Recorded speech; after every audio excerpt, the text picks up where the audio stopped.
Selamat malam. Kini waktunya kamu bersantai, memejamkan mata, dan membiarkan imajinasimu terbang jauh ke masa lalu. Ke zaman di mana para dewa dan dewi tinggal di puncak gunung Olympus, di mana petir bukan sekadar cahaya, tapi senjata sang dewa langit, dan lautan menyimpan rahasia kerajaan bawah air yang dalam dan megah. Malam ini, kita akan menyelami kisah-kisah magis dari mitologi Yunani. Kisah tentang cinta, petualangan, kekuatan, dan kebijaksanaan. Semua dimulai saat bintang-bintang mulai bersinar di langit malam. Jadi, tarik napas yang dalam, tenangkan pikiranmu, dan bersiaplah untuk memasuki dunia para dewa. Jauh sebelum dunia seperti yang kita kenal sekarang, saat langit dan bumi masih muda, hiduplah para dewa yang perkasa. Ada para titan, raksasa agung dengan kekuatan yang luar biasa. Dan di antara mereka, seorang titan yang berbeda, bernama Prometheus. Namanya berarti pemikir jauh ke depan.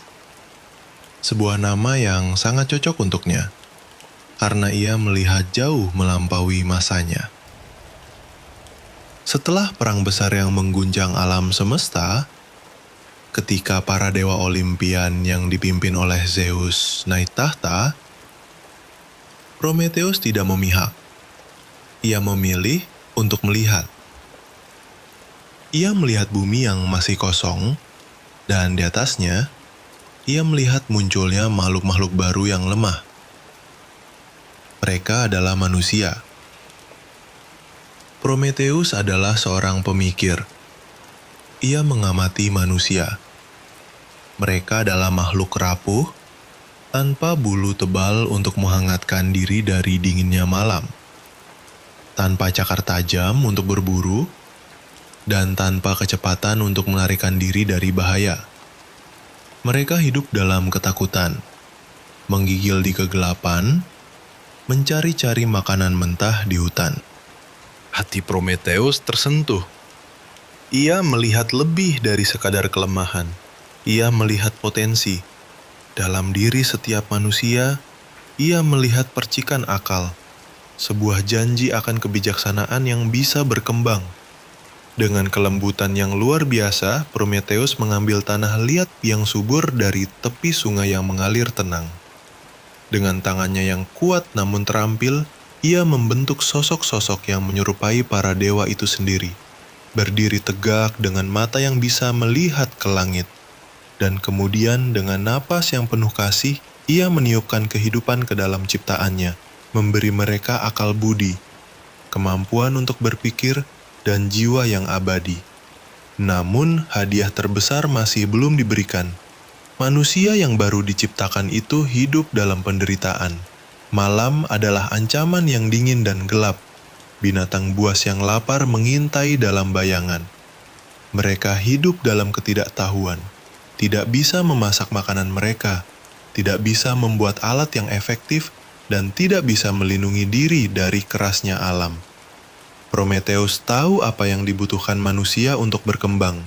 Ia tahu bahwa satu hal bisa mengubah segalanya, api. Api adalah kekuasaan para dewa, simbol pengetahuan dan kehangatan yang hanya bisa mereka miliki. Zeus, raja para dewa, menjaga api itu dengan sangat ketat di gunung Olympus. Ia khawatir, ia takut jika manusia memiliki api, mereka akan menjadi terlalu kuat, terlalu mandiri, bahkan mungkin menantang kekuasaan para dewa. Tetapi Prometheus tidak bisa tinggal diam. Melihat manusia kedinginan dan kelaparan, hatinya dipenuhi tekad. Ia memutuskan untuk melakukan sesuatu yang berani, sesuatu yang akan mengubah takdir manusia selamanya. Dengan kecerdikan yang luar biasa, Prometheus menyelinap ke gunung Olympus.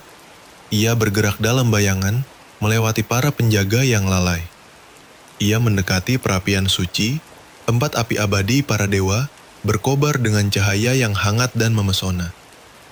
Dengan cepat dan diam-diam, Ia mematahkan batang adas raksasa yang kering, berongga di dalamnya.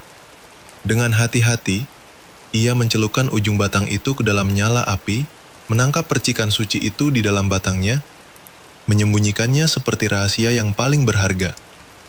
Dengan jantung berdebar, Prometheus melarikan diri dari Olympus, membawa hadiah terlarang itu. Ia menuruni gunung, kembali ke bumi yang diselimuti kegelapan, menuju manusia yang menunggunya dalam ketidaktahuan. Ketika Prometheus tiba, manusia melihat cahaya aneh yang ia bawa. Mereka ragu, takut pada awalnya. Namun dengan sabar, Prometheus menunjukkan kepada mereka bagaimana membebaskan api dari batangnya, bagaimana memberikannya makan dengan ranting kering, dan bagaimana menjaganya agar tetap menyala.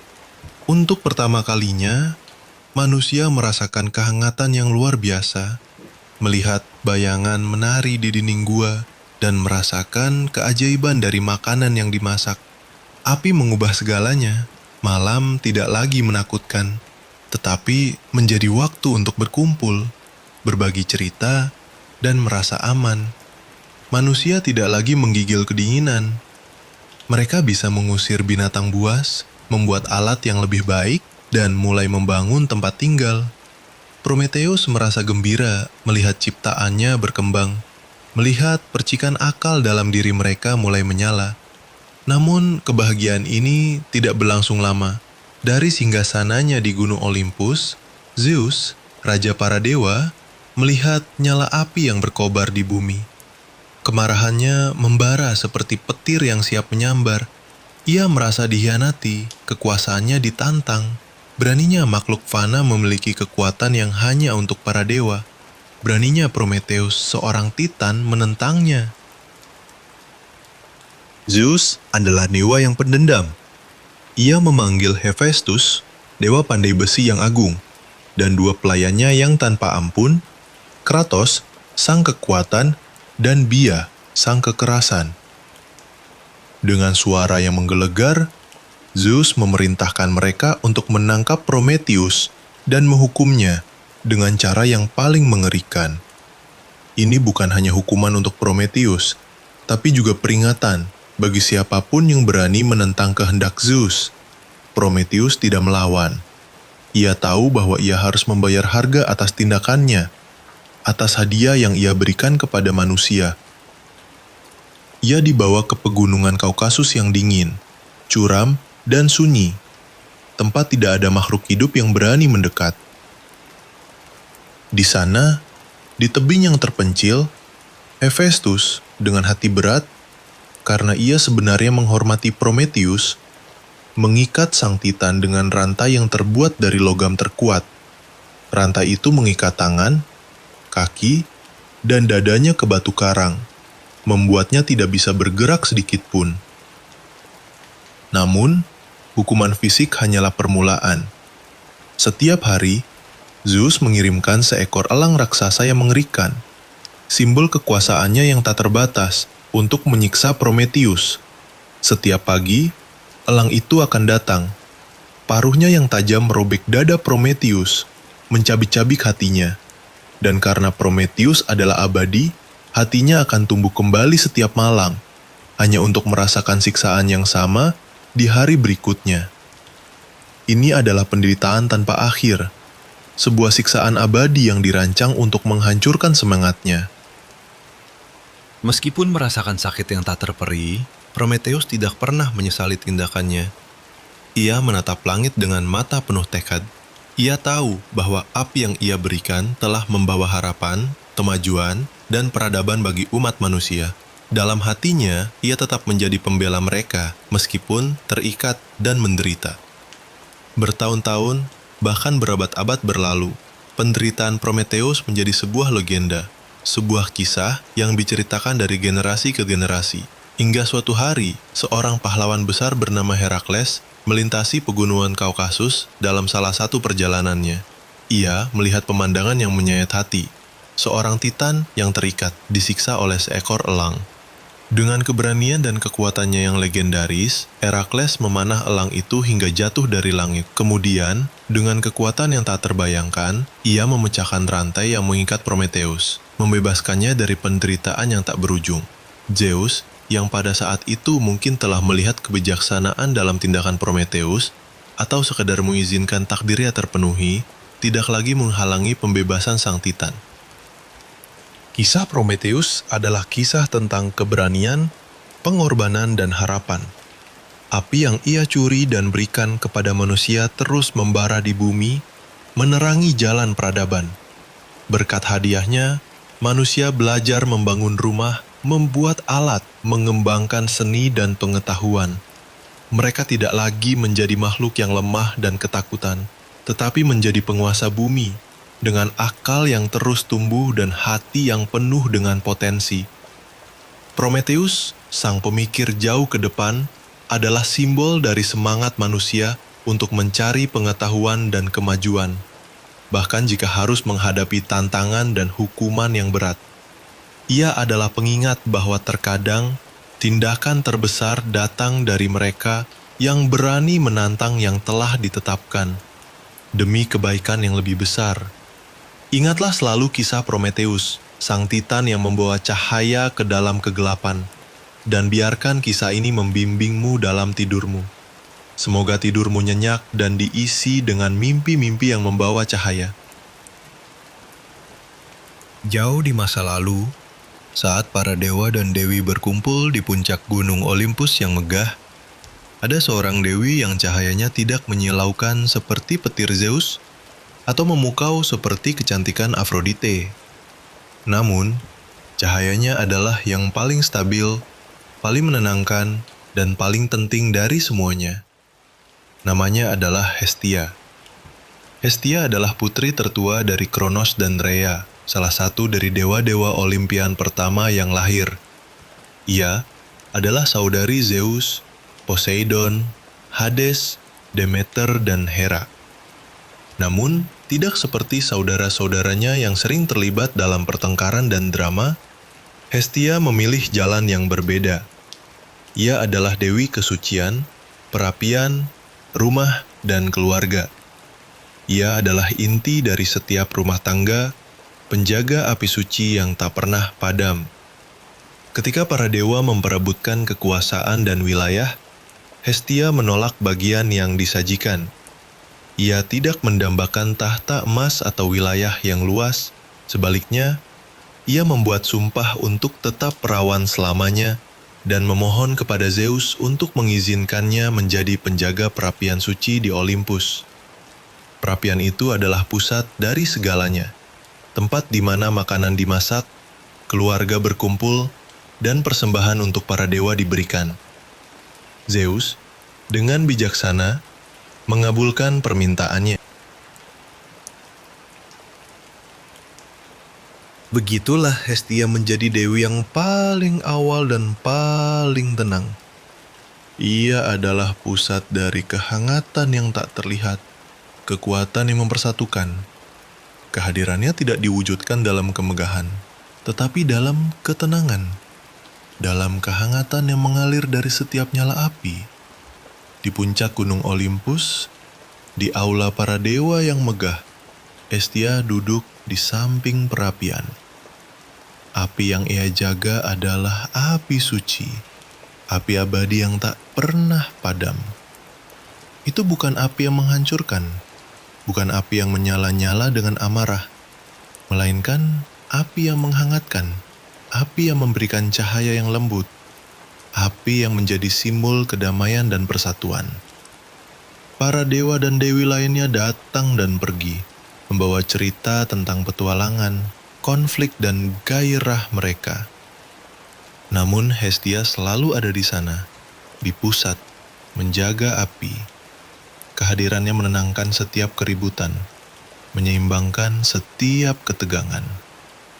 Ia tidak pernah menghakimi, tidak pernah mengeluh, hanya memancarkan kehangatan yang konstan. Hestia adalah fondasi dari setiap rumah. Ia adalah alasan mengapa sebuah rumah terasa seperti rumah, bukan sekedar bangunan. Setiap kali api dinyalakan di perapian, setiap kali keluarga berkumpul untuk makan atau berbagi cerita, ada kehadiran Hestia di sana. Ia adalah dewi yang menjaga keamanan, kenyamanan, dan keharmonisan. Ia adalah yang membuat kita merasa di rumah. Dalam dunia yang seringkali bising dan penuh gejolak, Hestia mengajarkan kita tentang kekuatan ketenangan. Ia mengajarkan kita bahwa terkadang, hal yang paling penting bukanlah menjadi yang paling berkuasa atau yang paling terkenal, tetapi menjadi yang paling esensial, yang paling stabil. Ia adalah pengingat bahwa kehangatan dan kedamaian sering ditemukan dalam hal-hal sederhana. Nyala api yang menari, makanan yang dimasak dengan cinta, dan kebersamaan keluarga. Bayangkan sebuah perapian yang hangat di malam yang dingin. Api menari perlahan, melepaskan panas yang menenangkan ke udara. Aroma kayu bakar memenuhi ruangan, menciptakan rasa nyaman. Ini adalah hadiah dari Hestia. Ia adalah dewi yang mengingatkan kita untuk menghargai momen-momen tenang, untuk menemukan kedamaian di tengah hiruk-pikuk, dan untuk selalu menjaga api kehangatan di hati kita sendiri. Biarkan kehangatan Hestia menyelimutimu malam ini. Biarkan cahaya lembut dari api sucinya membimbingmu ke dalam mimpi yang tenang dan damai. Ia adalah dewi yang selalu ada, menjaga api di setiap rumah, menjaga api di setiap hati. Selamat malam, semoga tidurmu nyenyak dan diisi dengan kehangatan serta kedamaian. Di masa lalu, saat para dewa dan dewi Olimpiang bertahta di puncak gunung Olympus yang megah, ada seorang dewi yang kekuatannya terhubung erat dengan kehidupan itu sendiri. Ia adalah Demeter, dewi panen, ibu bumi yang agung, dan pelindung segala tanaman yang tumbuh, dari butiran gandum kecil hingga pohon zaitun yang menjulang tinggi.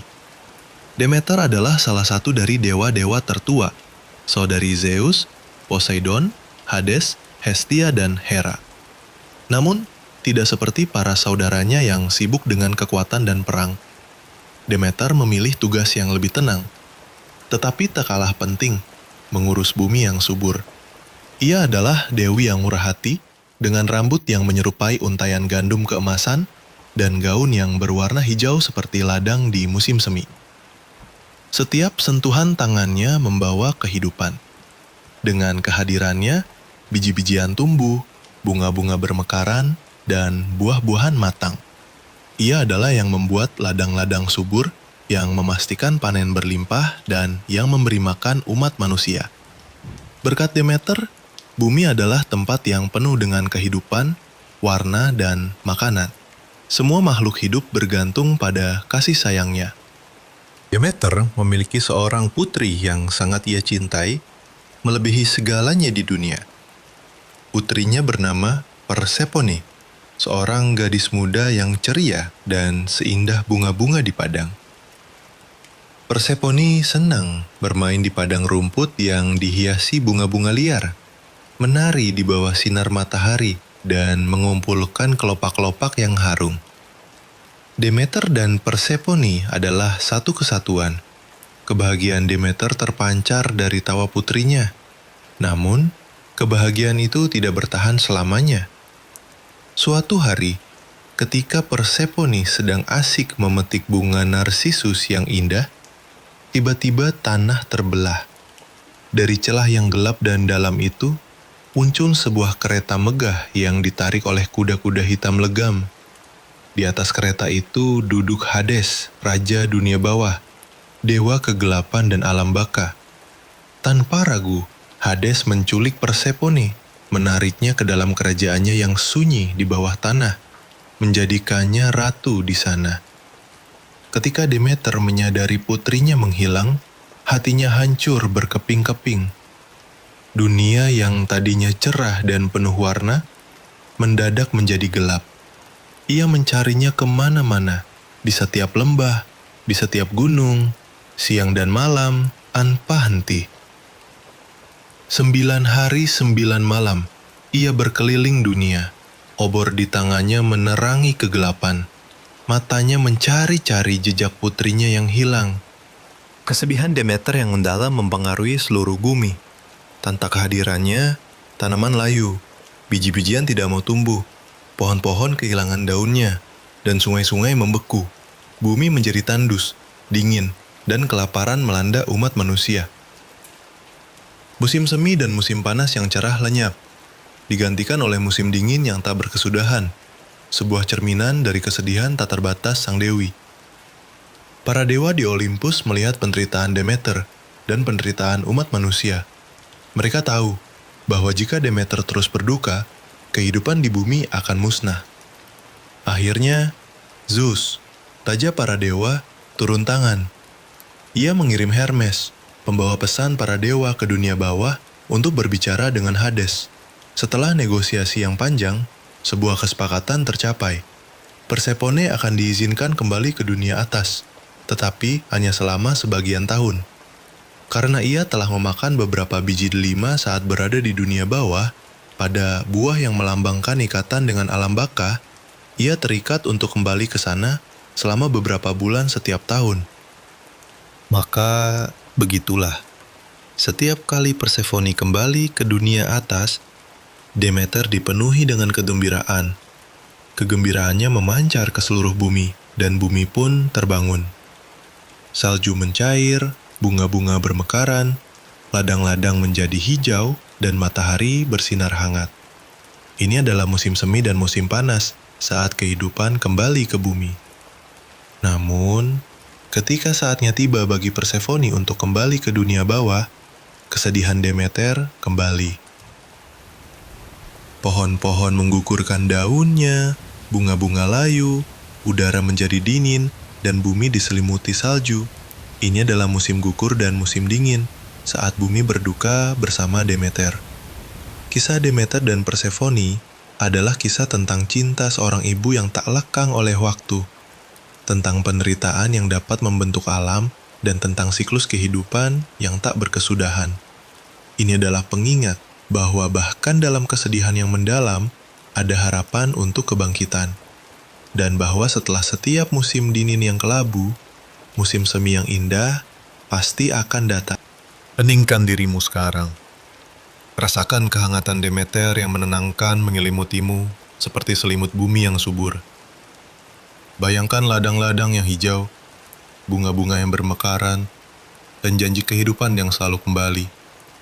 Biarkan siklus alami ini menuntunmu ke dalam tidur yang tenang, knowing that after every night, a new day full of life and warmth awaits. Selamat malam. Semoga tidurmu nyenyak dan diisi dengan mimpi-mimpi tentang musim yang berputar dan keindahan bumi.